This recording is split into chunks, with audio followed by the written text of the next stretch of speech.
اعوذ باللہ من الشیطان الرجیم، بسم اللہ الرحمن الرحیم۔ آپ دیکھ رہے ہیں قرآن اور وظائف۔ ڈیئر لسنرس، آج میں آپ کو ایک دعا بتاؤں گی جو کہ عام موجودہ حالات میں پڑھ سکتے ہیں اور کثرت سے ہر مسلمان کو پڑھنا چاہیے جو بھی آج کل حالات چل رہے ہیں۔ اس سے پہلے ایک حدیث ہے جو کہ میں ذکر کرنا چاہوں گی یہاں پر۔ آپ صلی اللہ علیہ وآلہ وسلم نے فرمایا، لوگوں، دشمن کے ساتھ جنگ کی خواہش اور تمنا دل میں نہ رکھا کرو، بلکہ اللہ تعالیٰ سے امن و عافیت کی دعا کیا کرو۔ البتہ جب دشمن سے مٹ بھیڑ ہو ہی جائے تو پھر صبر استقامت کا ثبوت دو۔ یاد رکھو کہ جنت تلواروں کے سائے تلے ہے۔ اس کے بعد آپ صلی اللہ علیہ وآلہ وسلم نے یوں دعا کی، بسم اللہ الرحمن الرحیم، اللہم منزل الکتاب ومجری السحاب وحازم الاحزاب احزمہم وانصرنا علیہم۔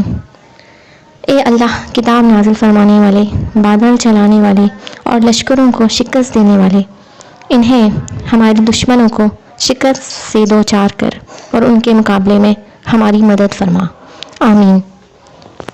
اس کے علاوہ جو دعا آپ لوگوں کو کثرت سے آج کل پڑھنی ہے وہ میں ذکر کروں گی۔ سورہ نساء پارہ نمبر 5 کی آیت نمبر 45، آیت نمبر 45۔ بسم اللہ الرحمن الرحیم، واللہ اعلم بأعدائکم وکافی باللہ ولیا وکافی باللہ نصیرا۔ اور اللہ تمہارے دشمنوں کو اچھی طرح جانتا ہے، اور اللہ کافی رفیق ہے، اور اللہ کافی مددگار ہے۔